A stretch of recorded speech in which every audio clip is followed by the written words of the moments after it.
Welcome to episode 57 of the Chi-Town Shoot Wrestling Podcast. I'm Marcin, and joining me in the squared circle are Chris and David.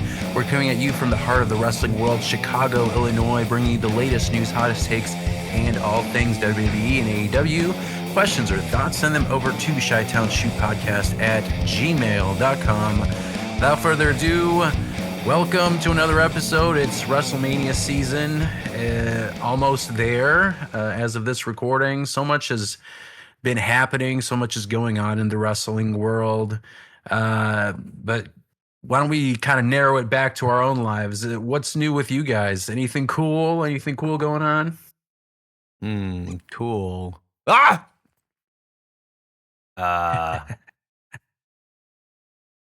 No. Same.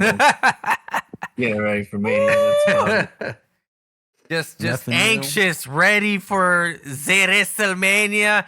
We got the fucking AEW Dynasty tomorrow. A lot of wrestling this week. Yeah, Dynasty, and hopefully it's a good show. Because 5 days vacation coming up. Hey, that's For good. me. That's nice. Yes. Yeah, I mean, I guess I don't have anything too cool either, although we did have our friend Michelle visit Chicago because she's been in Vietnam for a good chunk of the year, and she came back the other day. That's awesome. For a baby shower. When you walked away, I was like, why do we have so many listeners from Vietnam? Because I was looking at the analytics for for the podcast from like the audio, and it was like, let me look at the numbers real quick. Is it like two people? Because It's there's it's two like of them in Vietnam. 90. What? 112 people downloaded from Vietnam. No way. Like, all right. Hello, fellow Vietnam listeners. Yeah. Fellow Vietnam. Hello, Vietnam fans. How do you do, fellow kids? How do you do, fellow Vietnamese? Yeah, sweet. Yeah. I mean, we're looks like we're just Mr. Worldwide for real. There's all sorts of people listening to us. So thank you. Yeah, for I saw listening. Hong Kong. I saw Poland. I saw Germany. I saw South Korea, I think. It's great. Yeah, maybe some Australia.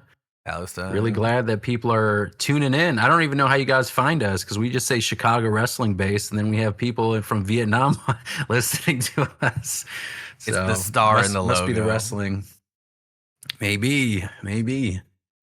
But yeah. She came this week to just want to hang out because she had a free day on Friday, and then we went to Replay and got a chance to play some of the arcade games because it's been a while since we've been there. They added some new ones too. There's like a Pokemon pinball machine, but that one you have to like pay for. It's like $1.25. They have like a scoreboard for that one. That thing's pretty new in general. What, the Pokemon pinball? Yeah. I was trying to figure out, is it an official pinball machine? Yeah. Okay. I thought they just like made some kind of weird unlicensed pinball machine just for that bar. Attached to Game Boy. Yeah, that's what I thought. Pinball Mania. That's probably why they were charging for it, because it wasn't like a retro Mortal Kombat machine like we also played, which had one stick that didn't work properly. Like you couldn't go forward.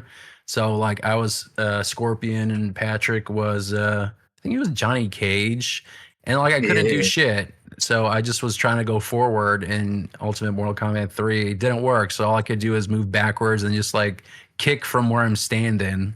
And yeah, They sums up the experience of the new ones. They had the Shrek. They had a Shrek theme. There's like a whole rave in the other half of the bar. There's like people dressed as like the Three Mice. The fairy godmother. There's like literally three people just like mice headbands, and then like those round glasses just sipping on cocktails. It was like funny to see. Life's about layers. Yeah, there was a guy the DJing in like an onion, like Cinderella onion thing. Nice. So that was pretty cool. And then the other half had Always Sunny in Philadelphia. So if you guys saw the picture, me sitting on the couch, that was the episode where Danny DeVito was coming out of the couch, lubed up, oiled up. Yeah. So he was like Jim just Carrey sitting on this style. couch. Yeah.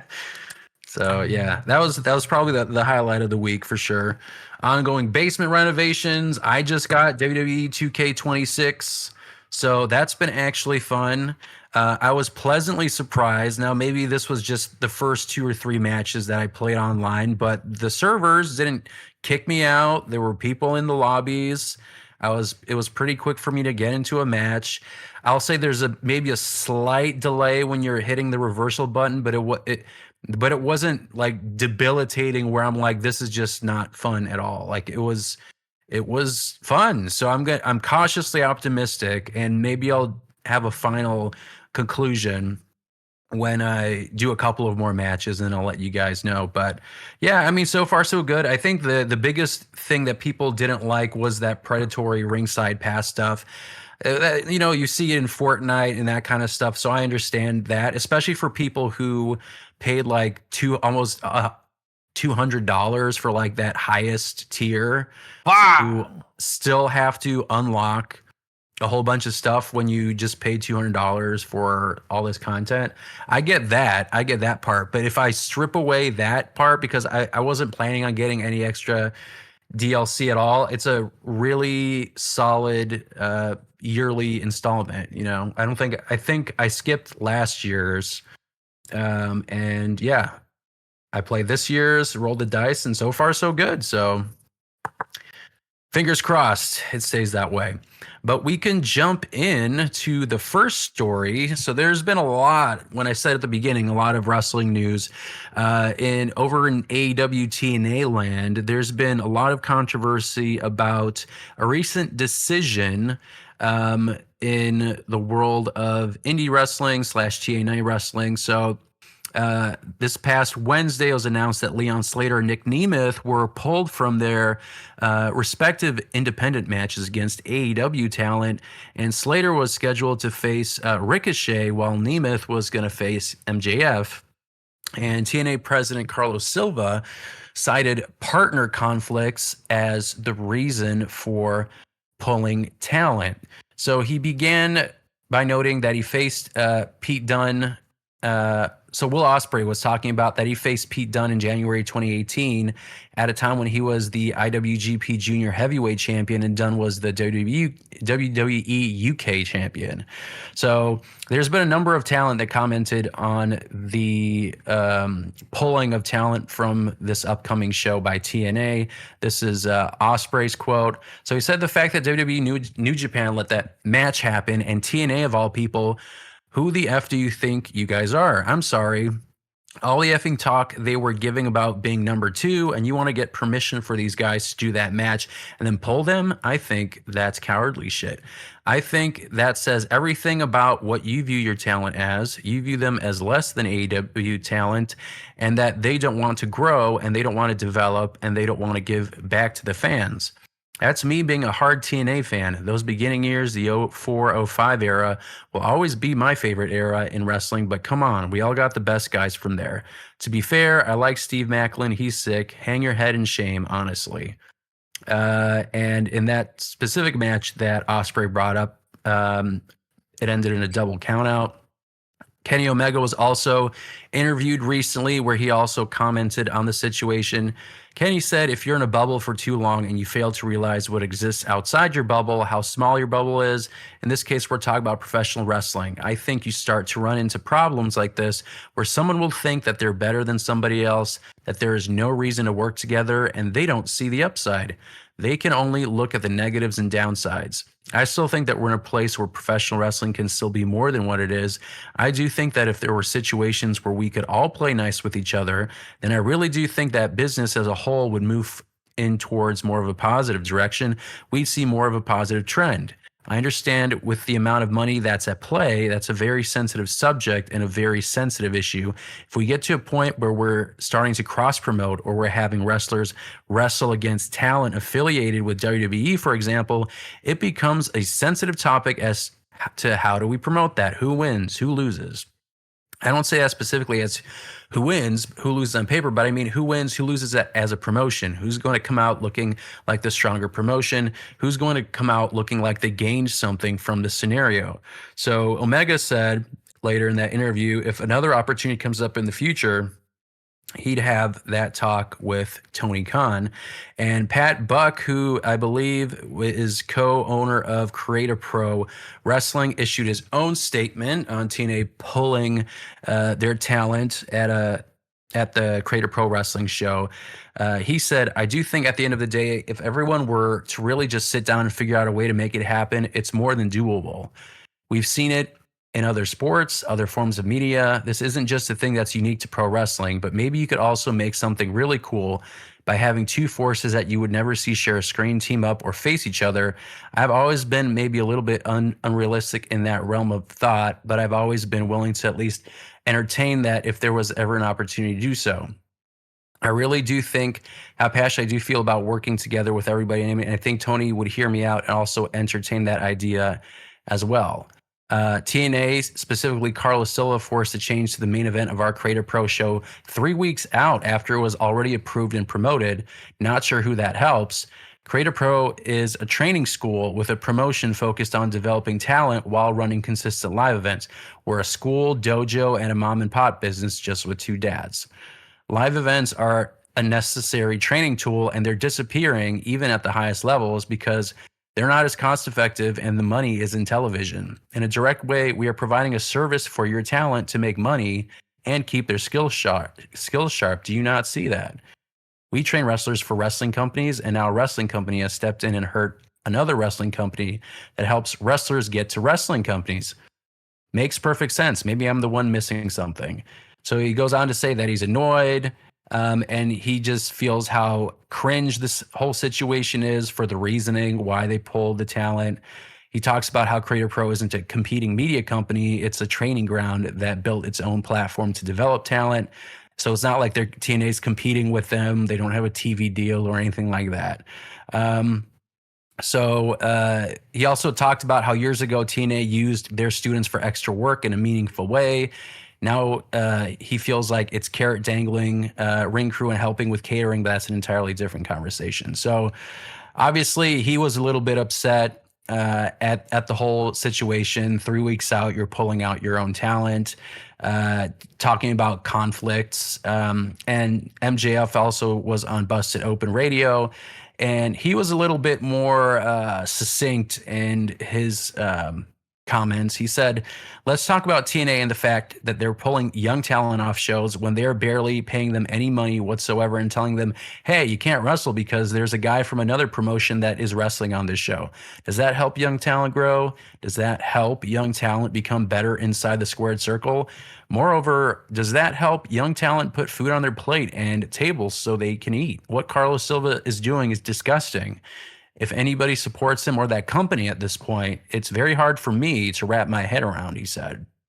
So a lot of people making a lot of comments around the wrestling world, specifically lots of AEW talent made comments about these decisions from the TNA boss.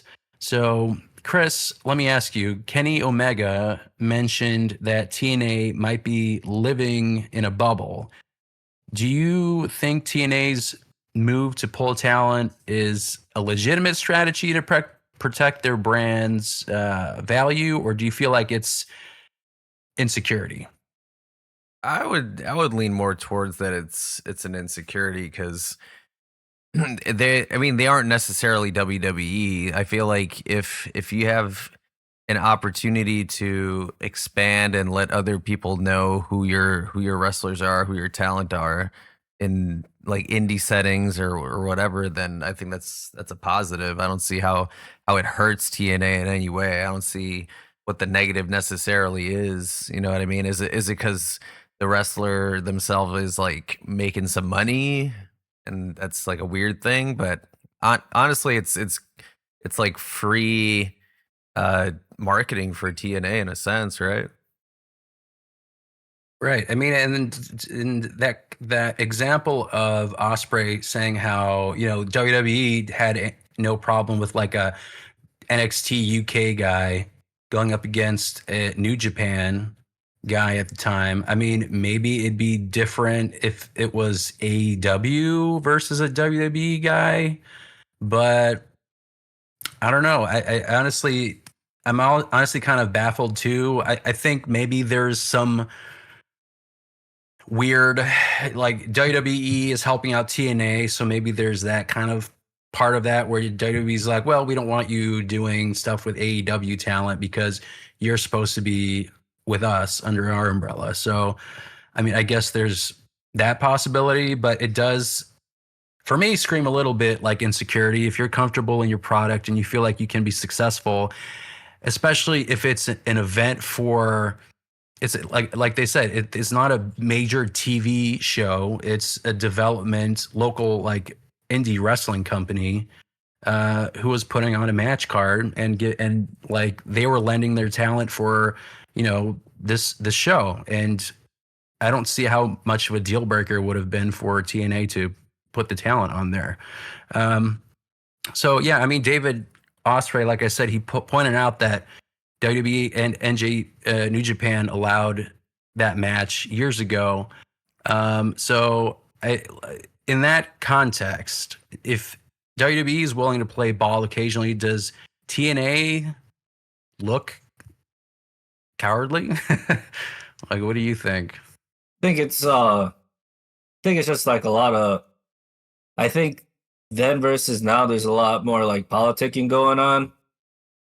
Just with having a TV deal and everything else, like NXT UK and New Japan, the only way you're able to watch those was just through streaming. Right.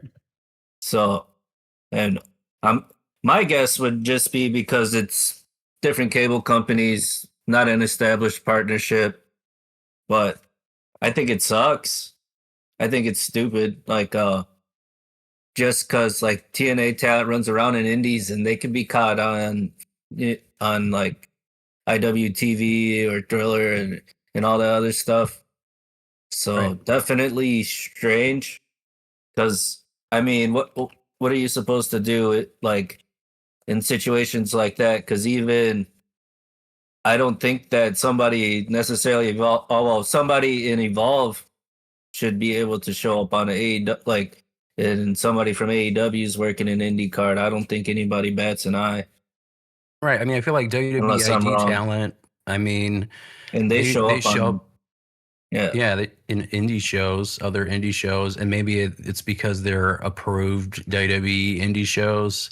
But I mean, I just think, okay, so this is I think the bigger issue is like it was approved beforehand, so like it was already like written, set in stone. So somewhere along the line, work for me, brother. Yeah, like there was an approval process. So I don't understand why you let your talent go out and promote these matches, and they were on multiple media outlets like promoting this upcoming show, and then like 3 weeks before they were set to wrestle, then you decide to pull the rug out from under them.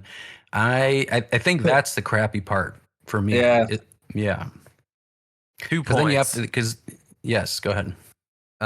It's not like we're talking about fucking pro wrestling, the pro wrestling industry. It's not like we're talking about like children's companies that are like children's characters that are going to be defamated in some weird way. Like it's freaking pro wrestling. So it's just a weird thing to do.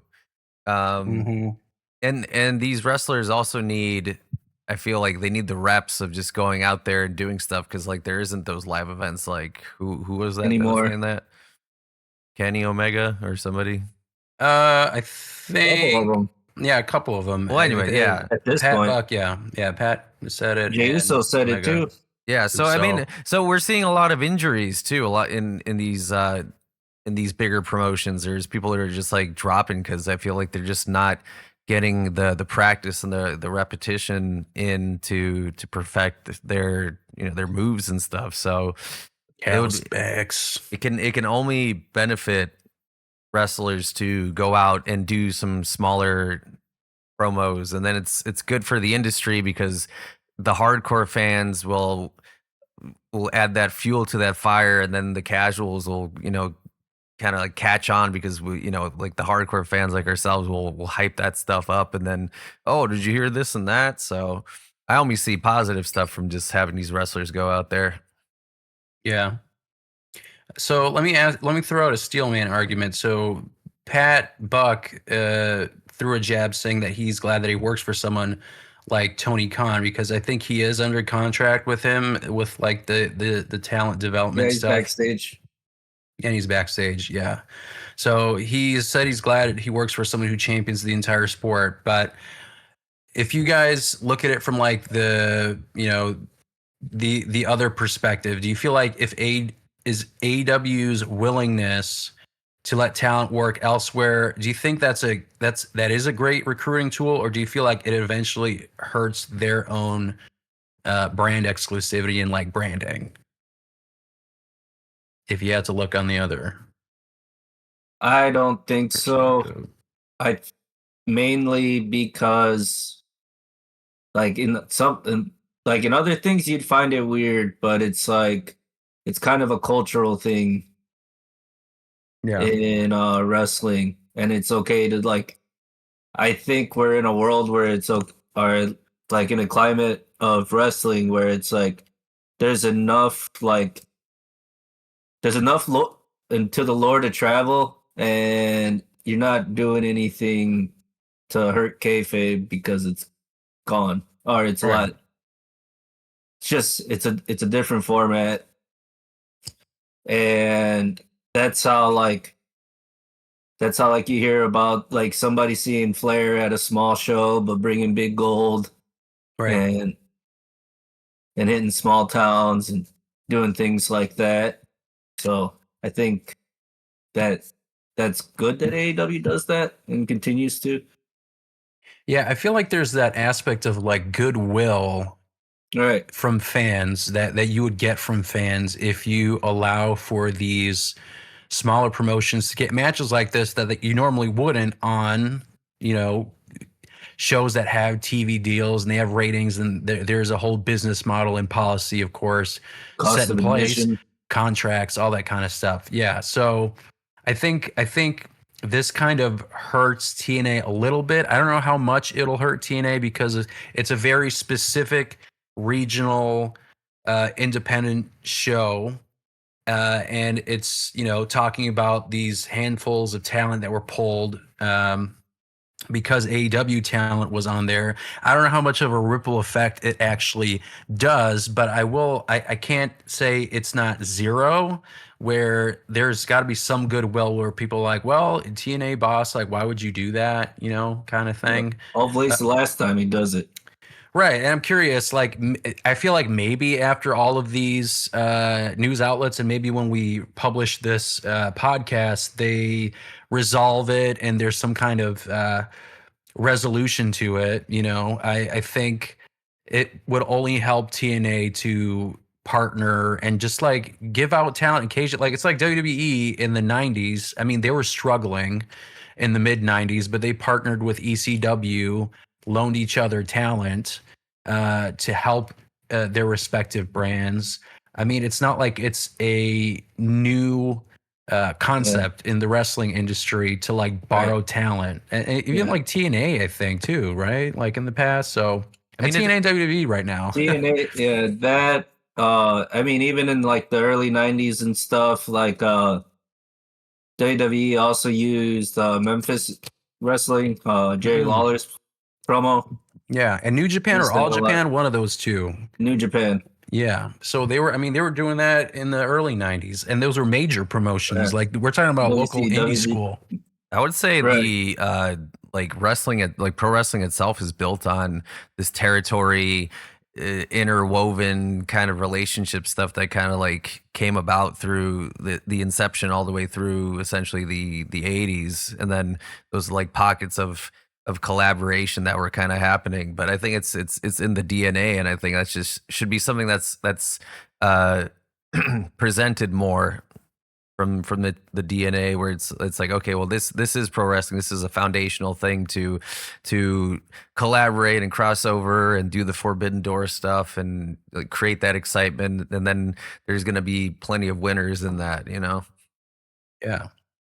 Now, in terms of how do you right this wrong, what do you think TNA could do at this point? If you already kind of, screwed the pooch with this indie wrestling promotion, you also made a number of AEW talent upset because they were about to face, TNA's talent. What do you think TNA could do? Should they be reimbursing, indie talent for lost for lost bookings if they pull them for quote unquote partner conflicts, or what do you think TNA could do to make good at this point? Make the matches happen, I guess, right? Yeah, I mean, some of them sounded like it's Do it like again. too little, too late right now. They're getting Don't upset do it about, again. yeah, just don't do it again, I guess. And Yeah. in the future, again, that the biggest issue I had was this was approved, and then last minute you pull the rug out and say, actually, no, you can't I for meant not conflicts. approved. It's like I don't understand like what the process looked like. It's like, were they looking at like graphics of the match card, and he just took a quick glance and he was like, oh, I thought this was Kit Wilson, not Nick Nemeth or whatever, or MJF. Like I don't know how you can like mess something up. Like MJF was holding the AEW championship in that match card. It's not like you can mistake him for somebody else. Like that's an AEW talent that Nick Nemeth is facing. So, And they were on Busted Open and everything. right. I mean, and MJF was on like technically at like Busted Open is like WWE by proxy to some extent. I mean, I guess they are independent, but Good friends. good friends, close friends. There's Mark some Henry pull on there.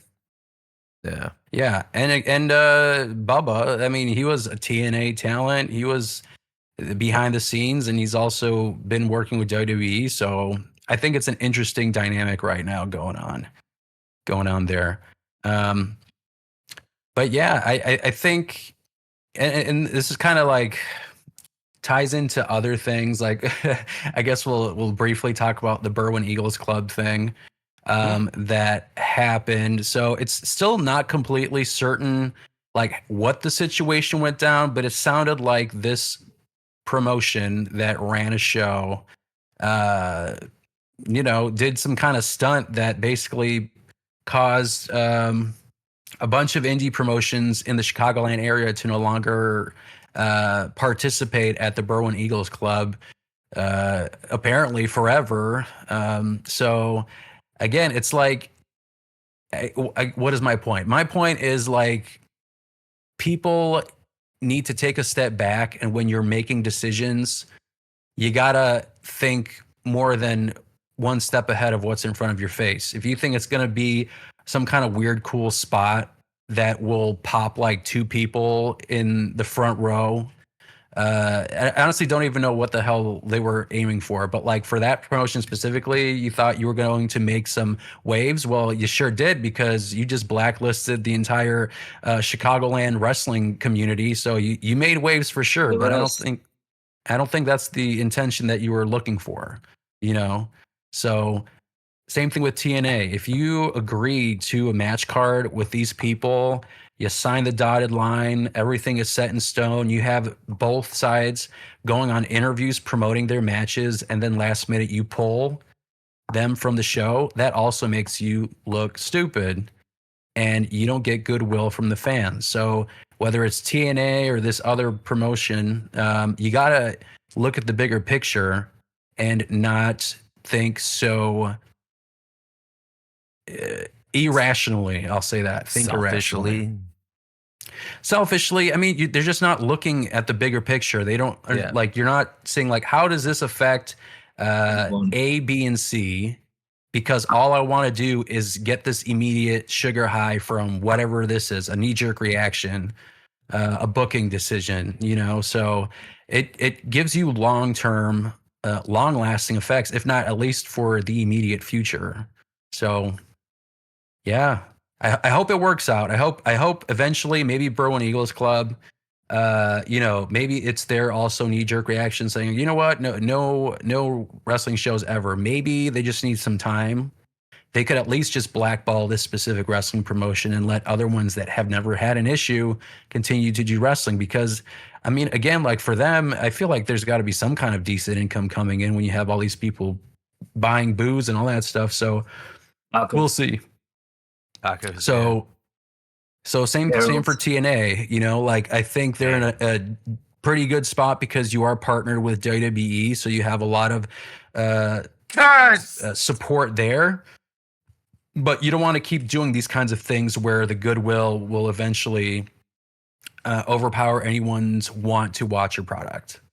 So with that, speaking of product, we're going to go into WWE land. And there have been some interesting news stories about Vince McMahon's dynamic with Triple H and WWE and TKO in the midst of the transfer of power over to Triple H, the purchase of WWE by TKO.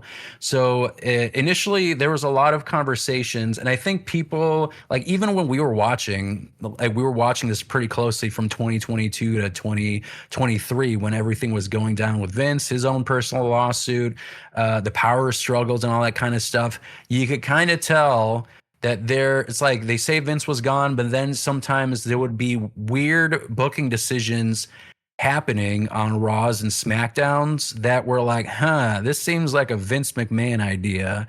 And lo and behold, it seems like he was actually still doing some things behind the scenes beyond what people thought his initial retirement was. So of course, WWE is currently in the midst of this WrestleMania 42 build.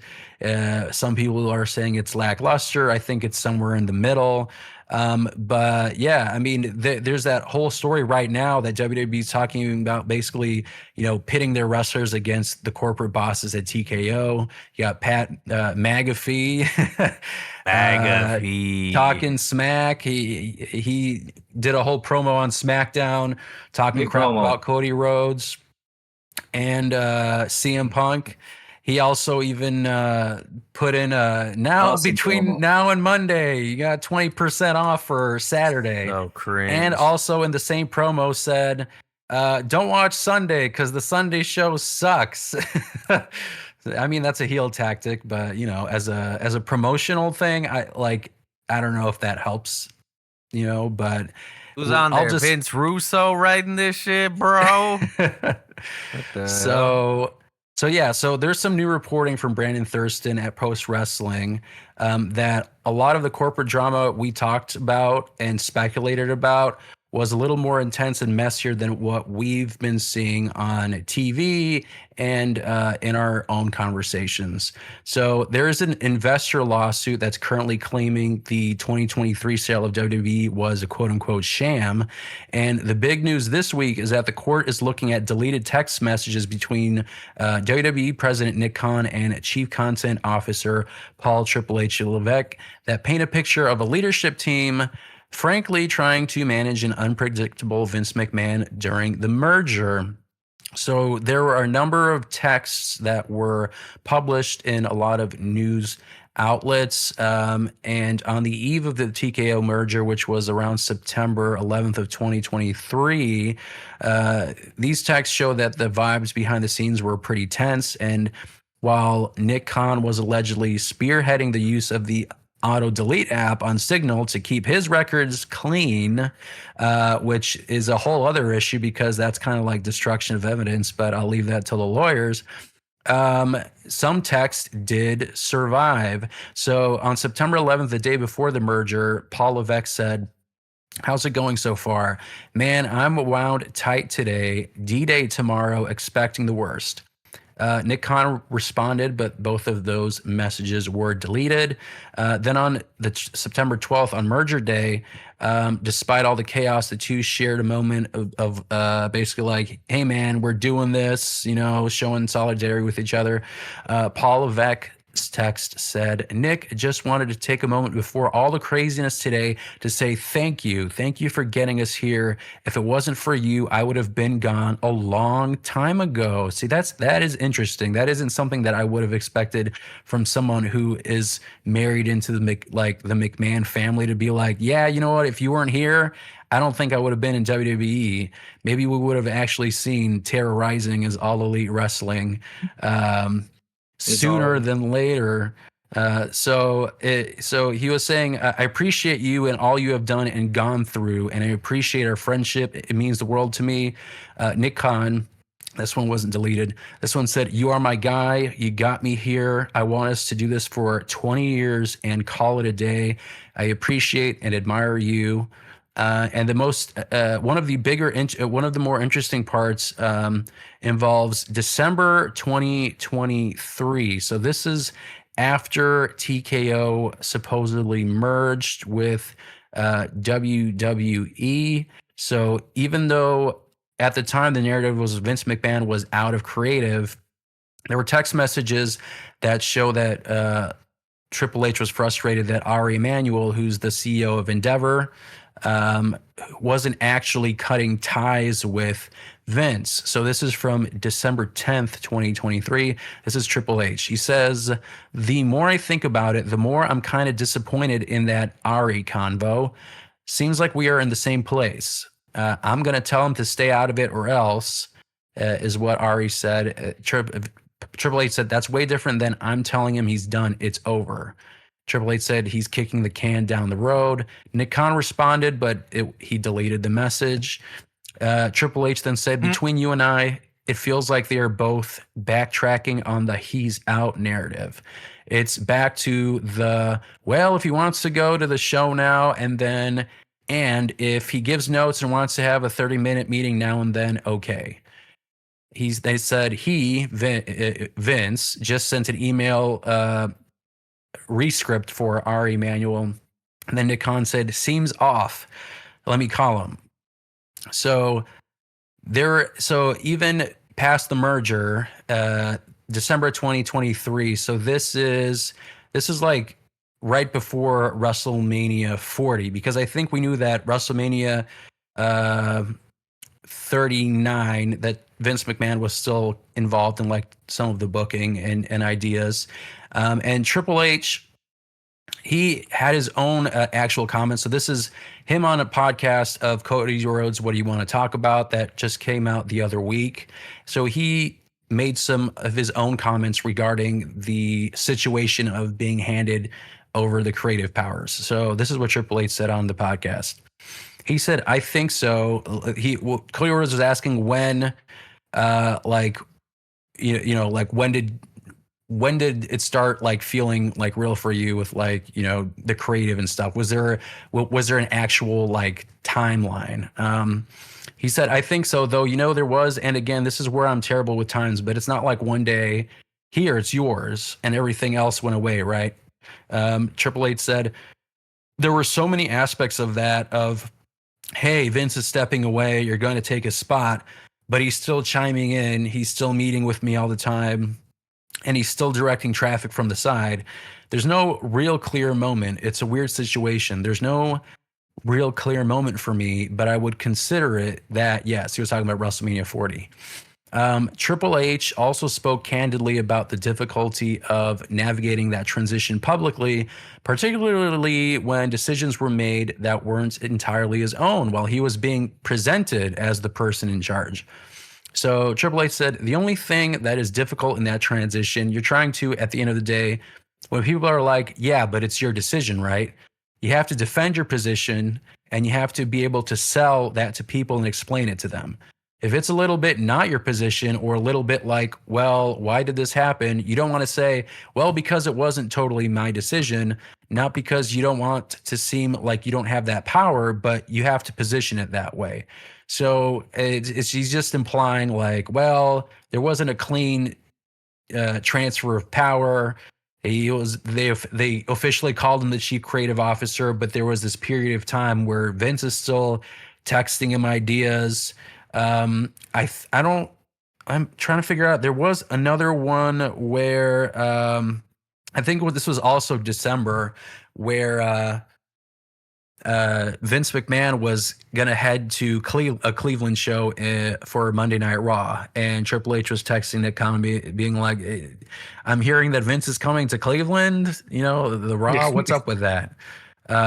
And there was another text where this was after CM Punk returned. So this is November 2023. So this is again December 2023, and there was a plane with wrestlers, and apparently Vince McMahon was going to be on that same plane as CM Punk, and they have issues with each other. So Triple H was texting Nick Khan and asking about, like, hey, is he going to be on the plane? Is Punk going to be okay with this? That kind of stuff. This was December, that 1 month after CM Punk came back. So there was an ongoing power struggle and issues, and they're being sued because on paper, when you're signing the dotted line and everything, and you're saying, okay, this is the person who's leading the product. The shareholders are buying shares because they believe the product is this, but despite what WWE and TKO and all of them were saying, there was still this issue with Vince McMahon being on the sidelines, offering advice, kind of still acting as the boss, but not actually written on the dotted line as a boss. So the shareholders are buying stocks, and they're not aware of this. That's why they're being sued. So yeah, I mean, the lawsuit alleges that Nick Khan was basically spearheading the use of Signal to auto-delete messages. And in the lawsuit, Nick Khan also said that he forgot what he wrote in those deleted replies to Triple H. Looking at the surviving text where Triple H says things like, "I would have been gone a long time ago without Nick." Chris, how much of their friendship was actually, do you feel like it was like a survival pact to keep the company away from Vince? Like, what do you think about Triple H's and Nick Khan's relationship? I think it might be something like that where it is or was, I guess I will say is some kind of a, all right, well, we'll survive this merger, and you know we'll make use of our partnership here and all that kind of stuff. So I imagine there was a quid pro quo kind of a thing happening there. Yeah. I mean, David, we all praised, I feel like a lot of people were praising Triple H's era that started in like late 2022. But some of these details prove that Vince was basically still messing with the booking well into next year and the latter half of 2023. Do you feel like that kind of changes how you look at the creative quality of that first year of the merger? Nah. Or Triple H's, creative genius, if Vince is involved? I wouldn't say so, because we don't know how involved was he, and then to tie up a lot of the loose ends that Vince was leaving behind. Like, of course, somebody was gonna have to tie it up. It's not like they're like, "Oh, hey, he's gone. Yeah, the bloodline, forget about it." Like, yeah. And Cody's story, what story? Right. So yeah, I mean, I think it'll be hard to actually know what was Vince's creative direction and what was Triple H's. I mean, Triple H could have totally been like, "Yeah, sure, I'll take it into consideration," and then just right. Sweep it under the rug. It's like kids writing to Santa Claus, and they send it to USPS, and it's not actually going to Santa Claus. It's probably going into some kind of I'm not going to say a dustbin, but there's probably some kind of special place where they keep, all the letters from Santa Claus.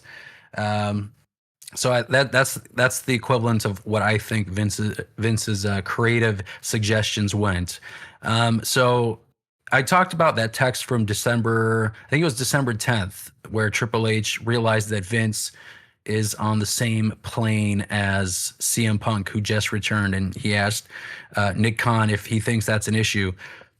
And of course, I think Vince was a primary reason why CM Punk left the WWE. And when he signed his contract, I mean, he thought, that it's a whole new place. He just has to deal with Triple H. I mean, given that history, what do you guys think that plane ride was like if he was actually on that plane with CM Punk? I mean, I'm assuming he would just be cordial, but yeah, do you feel like everyone was just kind of walking on eggshells trying to make sure that, CM Punk and other new talent wouldn't like get upset and I feel like it would have been leave again? a story at that point. If that was the case, I think that would have been a pretty big scandal, kind of scandalous story that somebody would have said something, even like Punk would have commented on it or something like that. But nothing really came of it. So if he was on that plane, meaning Vince, then it was probably just like they were separated and there was not much talking or something like that. You don't want to act out on a plane. Yeah. Right. Get that no fly. Yeah, the no fly. I mean, obviously there was the story about the plane ride from hell. Oh, that was like private. that was, well, Pretty sure. I mean, yeah, but the waitresses obviously didn't like it, or Right. the people who serve your drinks and stuff. So yeah, but yeah, like you said, yeah, that's an issue. So Triple Punk's H, first shit test. what's that? It was Punk's first shit test of his whole job. Stress test, seeing how well he fares. Like, hey, look, here's your old boss. I'm sure he knew that he'd be around, and that like, hey, he's gonna be around a little bit, but not for long. Yeah, So, I feel like that's not something that you mind just him. like. Yeah, like not. I feel like that's something you. It's not like something you don't tell him when he's there. And to be honest, like there was that story where CM Punk went to a show at the Allstate Arena before he was under contract, and he was just trying to like hang out and talk with some of the talent. And I think this was when Vince was still like solidly under boss. He told him to not be there, right? Yeah, you gotta go.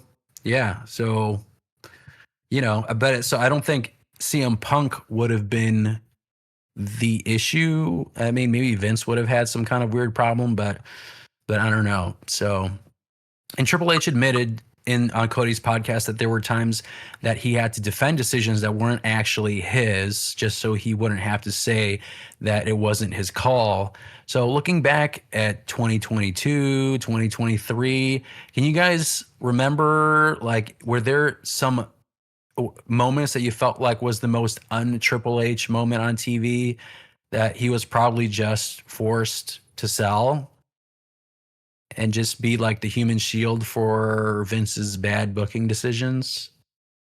Anything that you think might have not been his decision? Forgot about it already. I mean, I think that the Cody Rhodes losing to Roman Reigns at 39 might have been a Vince McMahon decision. I think in the long run, it was probably the best idea, but I think the initial, so I think that was Vince's decision at 39 to have Cody Rhodes lose to Roman Reigns. And I also think when they revisited the feud a year later, that whole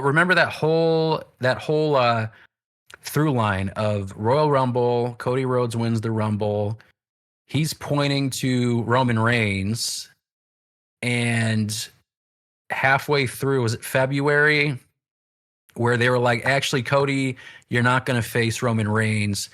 Like Cody goes out on TV, says, "Oh, I'm not going to face you this year," like out of the blue.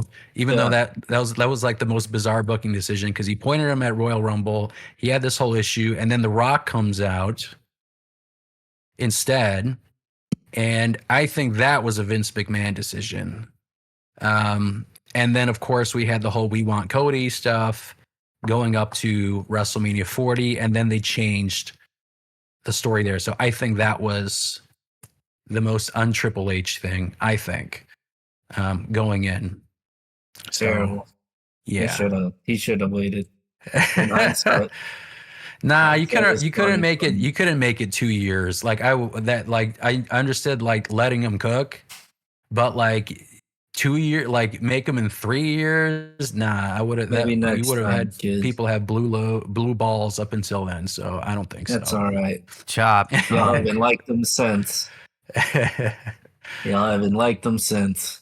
Yeah, and now Fickle. fickle fans, baby. People don't like Cody Rhodes, but now I don't think like these Cody crybabies.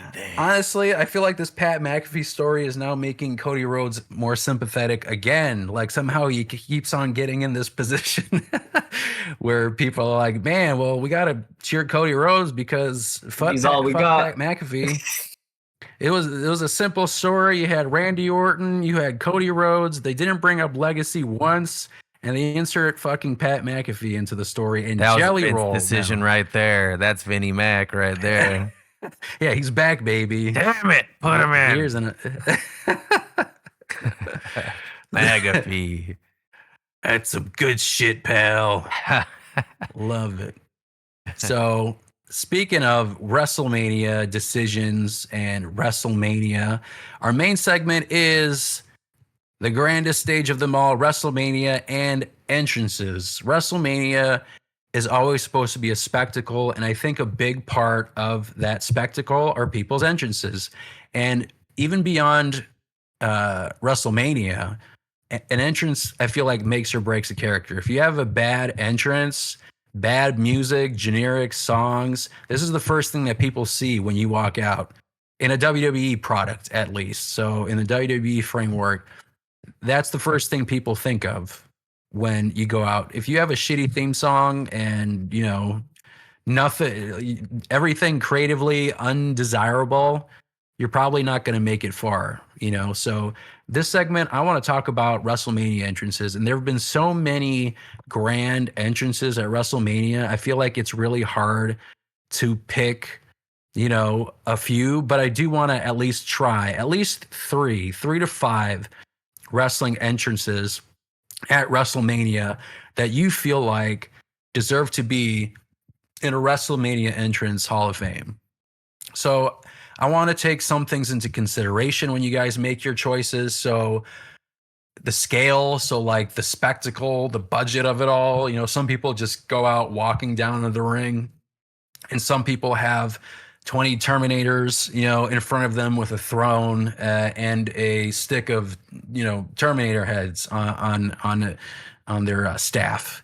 You know, the atmosphere, how the crowd reacts to the entrance, and you know, the character fit. So, like, does it make the character, the wrestler, when they go down with this entrance, like, does it just make their aura more legendary going forward? You know, so I can start, and then I feel like we'll do like round robin. So I'll pick one, you pick one, you pick one, and then we'll do it again 3 times and go from there. So this was kind of hard for me because there are a lot of them. So for me, it was kind of difficult to just pin it down to 3. But I think the one that sticks out to me like consistently is the John Cena in the is it a Ford Mustang? I think it was a Mustang. It's WrestleMania 23. They're in Detroit. Yeah, that'd be Michigan. Ford, I think it was Ford Field. I don't know if they still call it Ford Field. But WrestleMania 23, I mean, that whole pay-per-view left such an imprint on my brain that, yeah, I mean, I was like, man, I freaking love wrestling. Like, just watching that whole pay-per-view from top to bottom. And in terms of wrestling entrances, now at the time, I was rooting for Shawn Michaels. I thought he was my guy. That was the person I was rooting for. I love DX and all that kind of stuff. But the entrance from John Cena, I'm like, well, shit, this entrance is sick. He's probably going to win purely based on like the budget and all that kind of stuff that was going into it. So WrestleMania 23, I don't think he was driving it. I think he was just in like the passenger seat. Although he might have come out of the driver's seat, unless like in the car they like just switched it after he crashed through. They had like so they started outside and they were like in some kind of parking lot, and then they were driving down through to the tunnel, and then accelerate the car and then smash through the sugar glass of the WrestleMania 23 logo. So I mean, I just think that's just a freaking awesome entrance. And like they did some elaborate entrances here and there. WrestleMania, I feel like they really started with like WrestleMania 22 going forward, where they were getting all these high budget entrances. But yeah, I'm gonna give it to John Cena at WrestleMania 23 as one of the best wrestling entrances of all time. David, how about you? Which one would you pick on your list if you had to pick, and why? I'll put Cody's 37. That was right, or is that 38? 30 when he returned. Yeah, I 38. think that's a big deal. That's one of my favorite. It was nice. I'm not a Cody crybaby. What a Cody I like cry, this baby. I like the story of Cody. I think it was just like a really super dope moment where it kind of like it's somebody that I rooted for as a kid that I didn't really think would ever be too great as a young adult, and then go away, make me love other types of wrestling and other companies, and sum it all back to where he started. Yeah, I mean, just the fact that And it was it was the worst surprise ever. Like, right, and again, I guess there's still some doubt. Like maybe, like I don't know, Mick Foley would have popped out or something when Seth Rollins was waiting in the ring. But I think everyone basically knew that it was going to be Cody Rhodes. I think the fact it's like you literally just saw him in like TNA and AEW like what's the 2 months difference? ago. Yeah, right. Like a month and a half, Apparently. 2 months ago, something like that. And it's like it's just it's always a bizarre feeling. It's not like it's a new thing, right? Because like you had Scott Hall and Kevin Nash show up on WCW, so like you've seen that kind of like, oh crap, this is crazy. Like he's on the competitors' TV, but it does. I feel like it doesn't get old, and seeing him come out from under the ring with the same theme song, the same. His whole AEW gimmick. That's his Yeah, whole he had the gimmick. whole gimmick. I'm from AEW. Yeah, it's literally just felt like, oh, I'm from AEW. I'm about to wrestle Seth Rollins in WWE. Yeah, kept everything, and I agree with you. Like it wasn't like the most elaborate, but it's that fact that it was like everything's the same. It's Cody Rhodes coming out. The audience reaction was great. The match was great too. It was just surreal in general. So yeah, that's an awesome entrance. Chris, what do you got? I had a side note with the Cody Rhodes thing. That's how Edge showing up at AEW at Wrestle Dream for the first time. That's how I felt. I was like, oh, you got the video going, and then suddenly you hear Metalingus in a freaking AEW ring, and you see Edge's ass pop out. I was like, what? I was like, what is going on here? Like that was pretty mind blowing. They had didn't they have like was it Fortress? No, it wasn't Fortress. It was like an intro. Cry of Achilles. Yeah. Like that was playing for the promo package. He was driving that car or whatever, but that was sweet. But my pick is for John Cena, but WrestleMania 22, and I think WrestleMania 22 has a lot of cool entrances. And I'm biased, obviously, because Chi-Town or whatever. But John Cena with the limousine, and I forget. But besides CM Punk being that cameo that people keep bringing up, who else was lined up in that mafia, lineup with them with the Tommy guns and shit? all the local indies. Probably local guys, yeah. Yeah, I feel like I mean I was gonna like pull out my ass and say Cody Rhodes because he's developmental, but I don't know. I don't think so. Matt Cardona, I don't know. I think it's just been CM Punk. Yeah. Well, either way, In that one. that's a pretty iconic entrance for John Cena. And then just being from Chicagoland, it was a cool entrance to kind of watch, rewatch many times. Yeah, I agree. I mean, especially it's like an entrance that people always talk about in like wrestling interviews and stories and that kind of stuff. Like those kinds of entrances that always have like that extra lore to it also just make it cooler.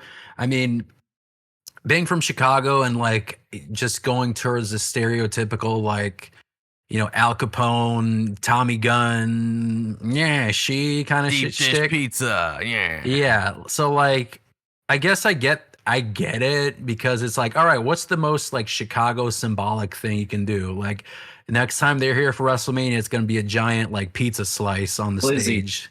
He was Yeah, or also Glizzy. he was still chain gang at that point, so it kind of made sense for his like character, I think. That's true. That's true. And I guess like WWE always goes with like the whatever you're most commonly known for as a theme. Like they're in New Orleans, it's always like Mardi Gras themed. It's always some kind of like Mardi Gras theme. Like Um, Vegas and gambling and Right. casinos. Exactly.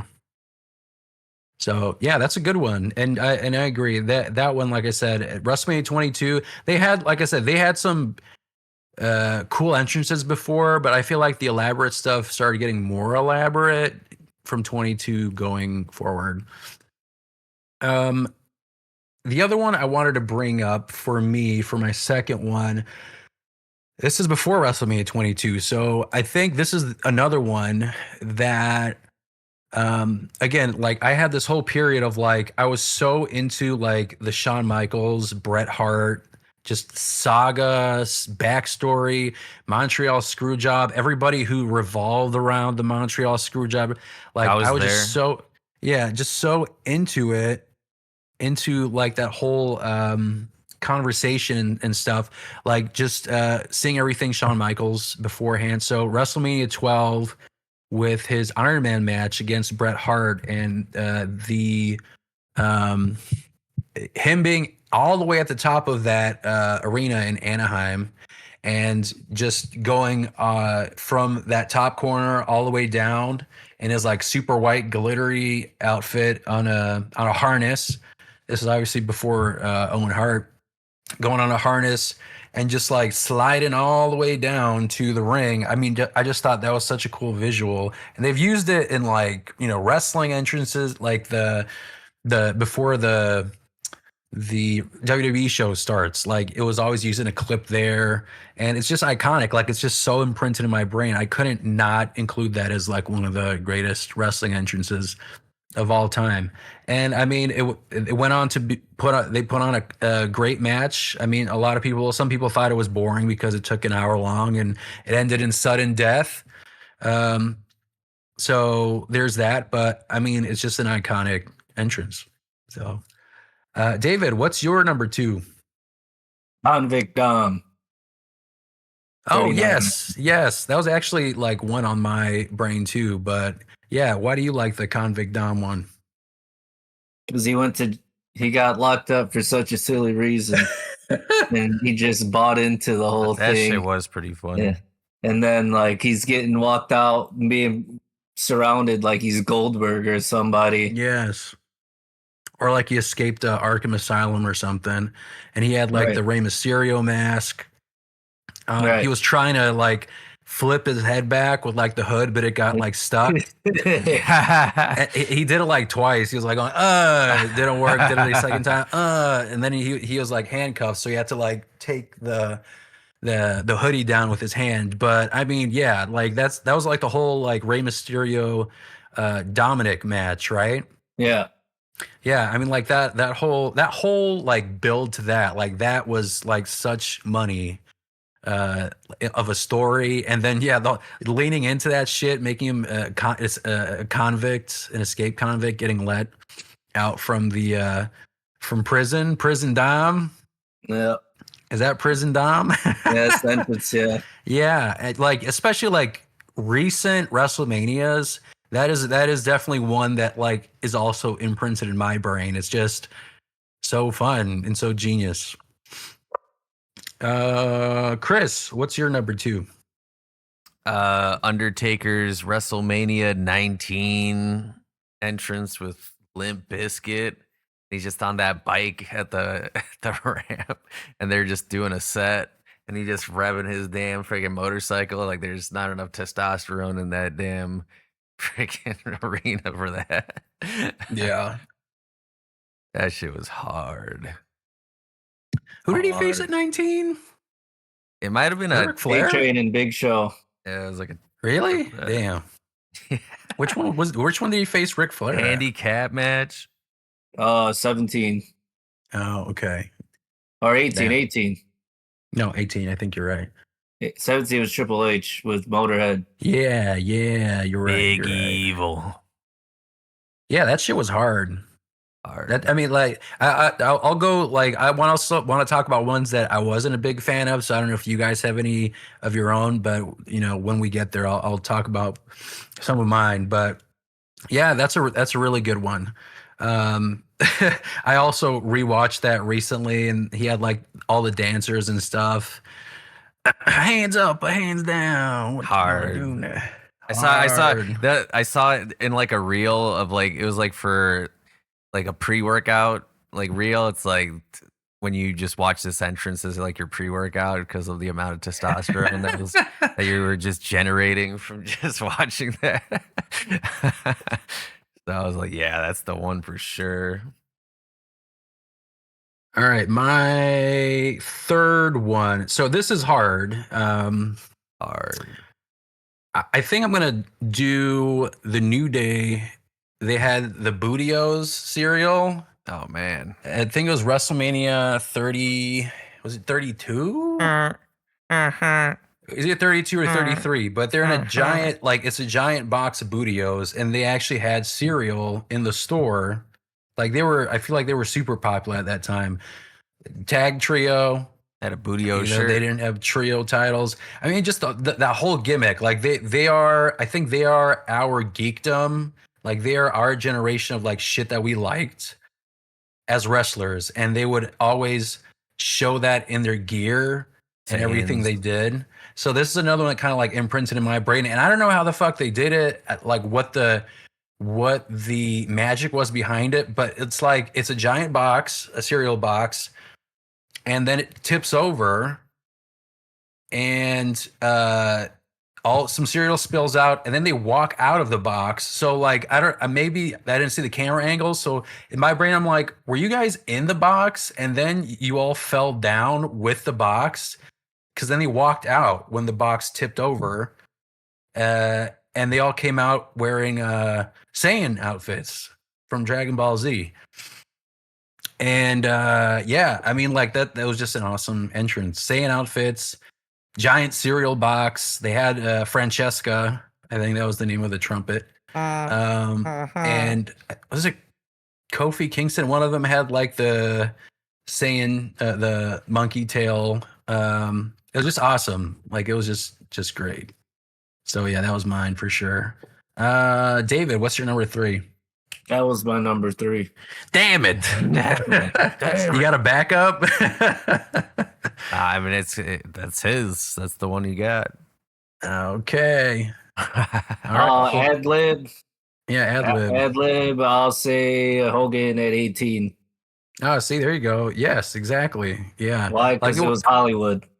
Yeah, I mean, it's not like it was like, you know, it's like one of those entrances where it's like it's just the aura that he had going into the match. Yeah, that was a great entrance. Yeah, NWO and got that boa. Bam, bam, bam. WWE was pretty surreal because that was also when it was still believable that they're gonna be some major heels. Mm-hmm. And WCW was still pretty fresh in people's minds. Right. I mean, it was like maybe a year since they sold it, right? Yeah, that was a year after Invasion. Yeah. Yeah, because they sold it in March 2001, and this was 2002, right? So it was like a year. They finished Invasion and Survivor Series, and by 2001, right? Yeah. Yeah, so then this would have been like a year after Vince bought out WCW. So yeah, I mean, like just all that, like just all the NWO stuff, and people, of course, like there was a lot in between, you know, the cool NWO and then everything else that happened, Vince Russo, Wolfpack, all that kind of stuff. But I mean, like just that fact, like NWO Hogan, The Rock in a match, I mean, it's just legendary. Chris, number 3 for you. It's gotta be Triple H WrestleMania 22. Go watch my reaction. But I mean, just badass on a throne, crown, fuzzy pellet thing, and it was sick. And hearing Motorhead, you get to hear King of Kings and you get to hear the game back to back. So it was pretty sweet. WrestleMania 22. Sweet. All right. Well, then I just had some questions. Like maybe you guys have an answer to it. Maybe you don't. But there were some that I was pondering on in terms of like entrances that are. I don't know if you want to use the word overrated, but maybe it just didn't do much for me. And the Fiend entrance with Alexa Bliss and that giant box where she was like, you know, moving the giant lever and then pop goes the weasel, all that stuff. I wasn't the biggest fan of that thing. And again, it's like when it comes to those kind of gimmicks, like the Undertaker, there were peaks and valleys with the Undertaker too, in terms of like, okay, that's a little too cheesy for me, hokey for me. But yeah, I think that Fiend stuff, all that during that time for me was kind of hokey in my opinion. So that entrance wasn't for me, but there's a lot of people who really like the Fiend, everything, all the lore behind it, Alexa Bliss, all the Firefly Funhouse, all that kind of stuff. I was like pretty lukewarm, tepid toward it. And rewatching that entrance at WrestleMania 36, 37, one of those. it was all right. But yeah, I mean, did you guys have any like that? Just like, I don't know about that one. Overrated, not great. Triple H, WrestleMania 31 when he went against Sting. Which one was that? Was that the Terminator one? That was the Terminator one. Yeah. Yeah, like I don't know those kind of spirit Halloweeny. It was given to like sponsored by. Was that with the Stephanie coming out too? No, she was that they had like a set 32. Yeah, I think they had a couple of ones. I that one I liked actually. The one where they were both on a motorcycle and spit the water at the same time. I like that one, but I mean, to each their own. Yeah, I like the Terminator one. I thought it was okay, but like I feel like Triple H always like once they started giving him like entrances, I feel like he's one of those guys that always had like an entrance that was like high budget, you know, super crazy. There was another one that he talked about. I think it was WrestleMania 25 when he was main eventing against Randy Orton, like, which is also crazy. They're like, oh yeah, let's put this on the main event when you just had to deal with Shawn Michaels versus The Undertaker, as like some people think it's the greatest match of all time, and then you have this main event.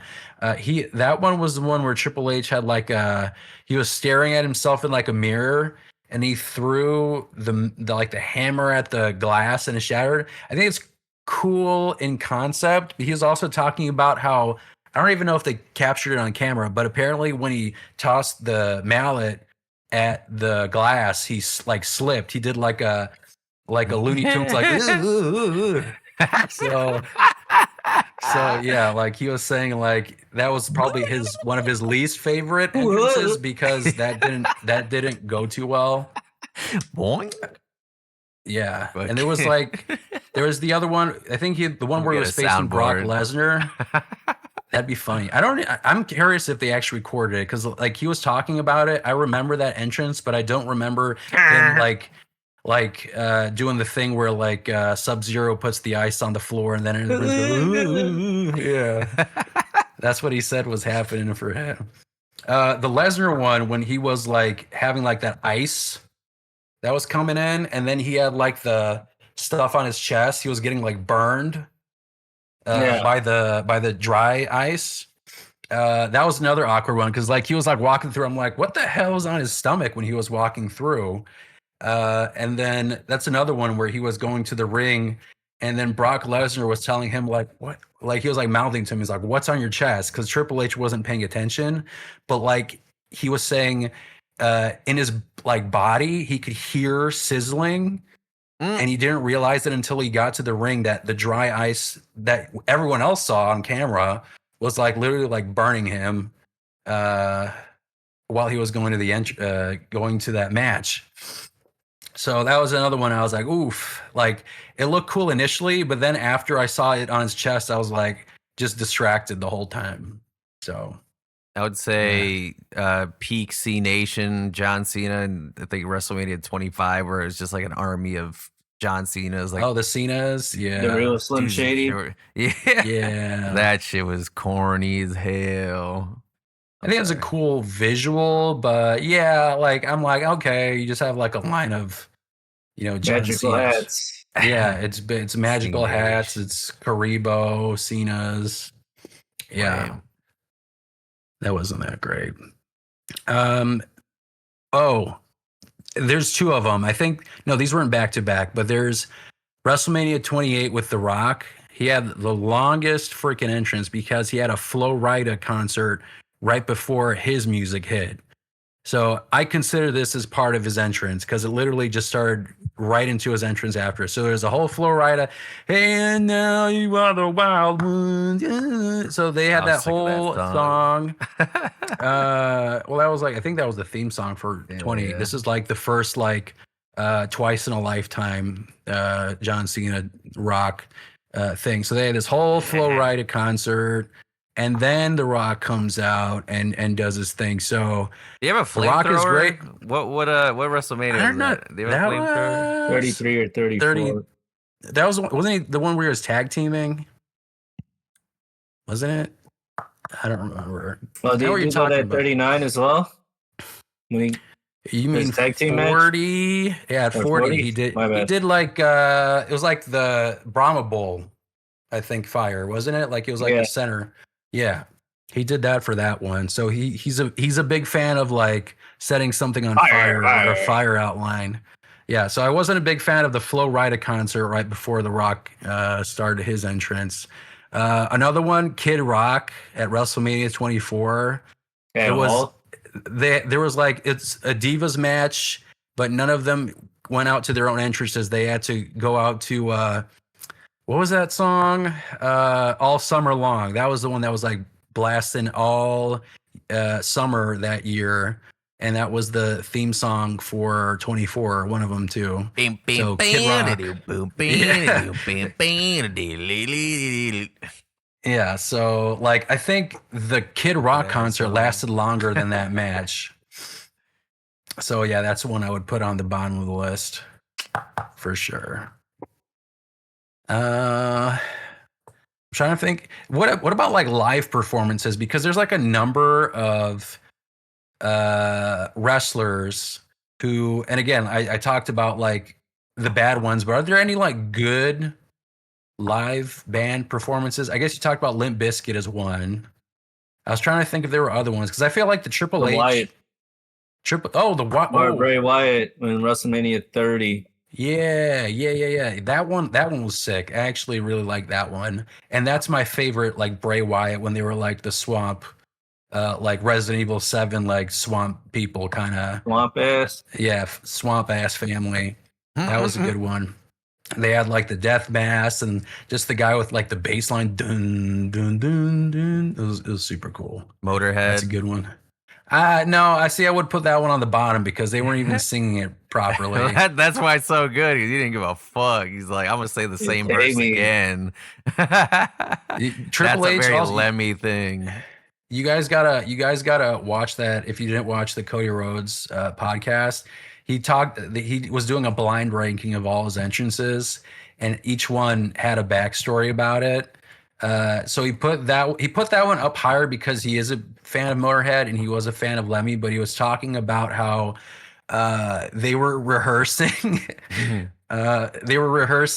this entrance, and earlier in the day he was basically saying like they were rehearsing and it reached a point where like they were like, do you just want us to scrap the whole thing, because I think they were still like pretty shit-faced from the night before, and they were rehearsing as a band, and they're like, this doesn't sound good at all. So they were it was so bad that the producer's asking Triple H if he wants to just pull it because they weren't saying the words properly. It was just messy. That's so awesome. Super messy.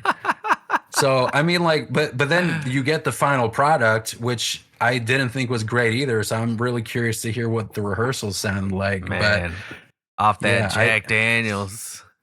Can't put them boys in Texas. Mm-hmm. Yeah. So like that one wasn't great. The one that also stuck in my mind, I think this was the one that Shinsuke Nakamura had was it WWE Championship against AJ Styles? The violinist. No, that one wasn't solo violinist. He had a guitar player at the entrance, and then it was a line of violin players. Okay. And he was wearing like this Michael Jackson type of like red jacket. It was super cool. So that's like one of the better live entrances. All right, now I guess closing it in conclusion, I guess I this is more of like a curiosity and a little bit of improvising. So I'm going to ask you guys, if you had an unlimited budget for one wrestler on the current roster to get a Mania style entrance next year, who is it and what would you make it look like? Danhausen. And give him the damn blimp. Have him jump out of a parachute out of the damn blimp. Yes. And then there'll be like Saudi Arabia. There'll be like a target on the ring itself, like with his like face on it, and he has to like land right on top of it. And then it's just like, like a shitty like pyro, just one pyro that like pops off. Maybe or two. He doesn't even get like a giant like parachute. It's just like a tiny balloon, and he just splats. Oh my god! Jesus! No, we need to make him. We need him to make it raw. No. I am curious what they're gonna do with Saudi Arabia next year. Purely like if we're talking about like regional conflict right now that's happening, like how comfortable are they gonna be to have a WrestleMania next year? I can't imagine in that region, but I guess we'll see. It's still a little bit away. They're coming out to the ring in like bulletproof vests and like helmets and shit. That's what's gonna de-escalate everything is WrestleMania. We're gonna talk it all over some wrestling.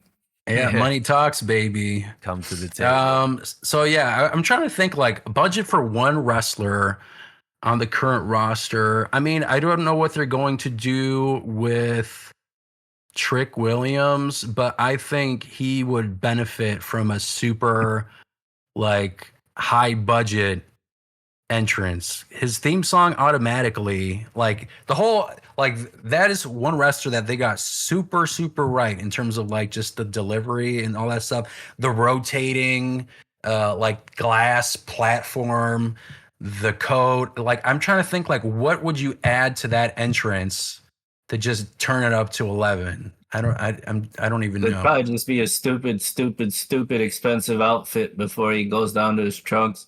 Yeah, right. Just like something made out of fucking rhinestones and. No, dude, it'd be like something like it's like the stories you hear of fucking Dusty Rhodes and Ric Flair going fucking bag for bag on outfits. Yeah. Yeah. Lemon pepper steppers. Like a giant limo with like fucking strobe lights and shit coming out. Gold encrusted Rolls Royce.